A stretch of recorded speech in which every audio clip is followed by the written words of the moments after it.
In this video, we're going to talk about how to plan a political campaign. And I'm going to tell you a secret right now. If you properly plan a political campaign, it is as easy as 1, 2, 3. I'm going to make it simple, easy to understand, and stick with me because I got a free gift for you at the end of this video.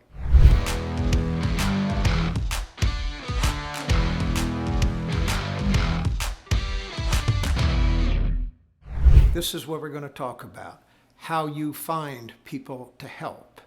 How you become an expert on your jurisdiction. How you create a great and compelling campaign message. How you advertise that message. And how you raise the money to pay for it. And I'm going to start with this basic truth about running for office. Nobody ever wins an election on their own. Everybody who's ever won anything had help from somebody. So where do you start when you're looking for people to help? Well, start with the people you already know, people that you are friends with, perhaps family, friends, relatives, people who know you and like you. That's what you do at the get-go. Now, where do you find these people? Well, some of them you've got in the back of your mind because you probably interacted with them recently. But you're going to be surprised at the number of people you know that you forgot you know if you look in 3 different places that I'm going to mention. Number 1 is take out that phone that you own and start scrolling through your contact list. Chances are you're going to find people, you'll have no idea how they got there, but you're also going to see a lot of people that you'll remember that you forgot you knew. Second place to look is go to your Facebook account and start looking at the friends that you have accumulated through the years. You may even find people that you went to high school with or college with or worked with years ago who might be willing to help you. I've had other clients tell me they've found a treasure trove of people who could contribute to their campaign and help them advance their cause by looking at their LinkedIn connections. Those are the places to start. And that is one of the things that you should do first in a political campaign as you're planning one is, where do I go to get volunteers to help me? That's where you find them. The second thing I want to mention is that you need to study your jurisdiction. Basically this, you win an election by getting more votes than somebody else. And the question is, for you, where are those votes going to come from? And if you don't know the demographics and the political nature of your jurisdiction, you'll be lost and you'll waste tons of money. So start with this basic question. What are the past turnout races in races like yours from years where they've been held? How many people normally vote in an election of this kind year by year? And take a look at the turnout patterns to get a guesstimate on the number of people who are probably going to show up. The second thing to look at is the partisan identification of those in your jurisdiction, because Democrats tend to vote for Democrats and Republicans tend to vote Republicans.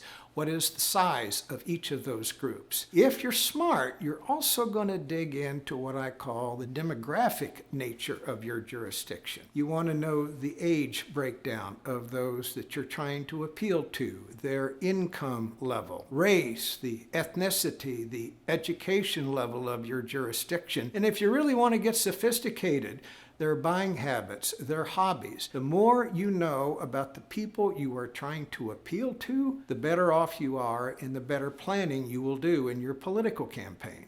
I can't finish this video without mentioning another 2 or 3 things that are critically important. And number 1 is, what is your message? Look, you're planning a campaign.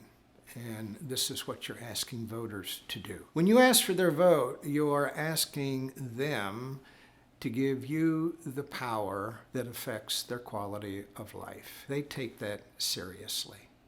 So you have to be able to tell them what you're going to do with that power, and you have to convince them that you're worthy of that power. Now, a good campaign message generally is composed of 5 things. 1, what makes you qualified for the job? What have you done in your life gives you the license to ask for the power to affect the way people live. Voters would like to know a little bit about your moral code. What are your notions of right and wrong? What kind of people do you have compassion for? What do you believe in your heart of hearts about the state of the world and justice and peace and right and wrong? Third thing, and this is basic to all campaigns, what kind of problems are you going to solve? That's a measure, and the problem you talk about is in some ways an expression of your moral code. What problems are you going to try and solve? What injustice are you going to try and correct? What wrongs are you going to right? Voters want to know that. Otherwise, you'll sound like you're just running for yourself.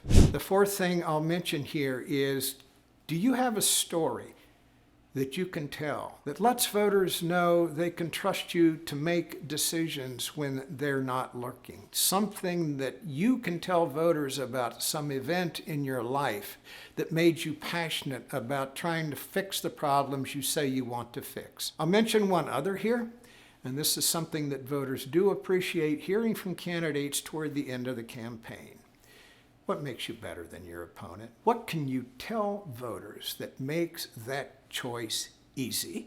They will appreciate you doing that. Two other components of properly planning a political campaign. How do you disseminate your message, and how do you raise the money to do it? We'll first talk about the advertising. There are many ways to disseminate your message. Social media, digital and internet ads, direct mail, posters, yard signs, radio.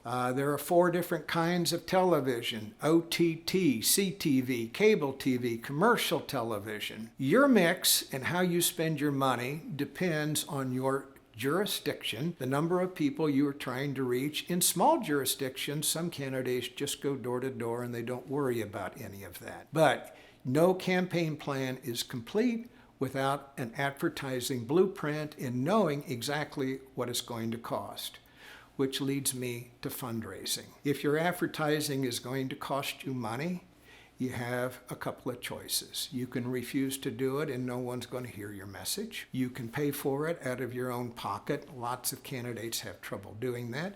Or you can ask people for money. Now, there are 7 different ways to ask for money, but I'm going to touch on 2 or 3 of the most important. As a candidate, especially if you're running for the first time, you have to be involved in asking for it. I know candidates have trouble doing that sometimes, but here's the bottom line. If you really believe in your cause and you're not willing to ask people to invest in your cause, then you need to rethink what you're doing. So there's candidate solicitation, there is surrogate solicitation. People raise money in social media and Facebook ads. They raise money with mail. They raise money in multitudes of ways, including cocktail parties, dinner parties, and celebrity events. Pick your poison, but it's essential that you have a fundraising plan.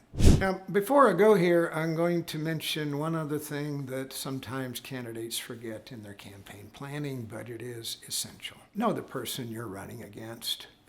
Do a cursory look at what they say about themselves. Go through the resume that they're circulating online or they put on their website, and just make sure that what they are saying about themselves is true. Make sure that you take a look at newspaper articles where their name has been mentioned so that you know when they're contradicting something today that they said yesterday. I'll tell you a little story. A few years ago, I was involved in a congressional race, and it was a big, complicated race, and I had my own desk at the campaign headquarters. And one day, the candidate was there, and he overheard me talking to some people at the U.S. Naval Academy. And when I hung up the phone, he said, "What are you calling the U.S. Naval Academy for?" I said, "Well, your opponent says he has 2 degrees from the U.S. Naval Academy," and I called them just to make sure that was true. He said, "Jay, come on, that's a waste of time. He's been in public life forever. He wouldn't lie about something like that." And I said, "Sir, he did. He never earned any degrees at the U.S. Naval Academy. In fact, he dropped out after his first semester." And he said, "You are kidding." And I said, "No, I'm not." And of course, we made sure that got into circulation. It destroyed his campaign, and poof, it was over before it started. Just a cautionary note. Do not assume that your opponent is telling the truth about everything that they say. In the link underneath this video, you can get a copy of my free book, Fatal Mistakes Candidates Make and How You Can Avoid Them. Read the book. It will keep you out of trouble. It will help you avoid mistakes in your own campaign, and you'll be better off for having looked at it.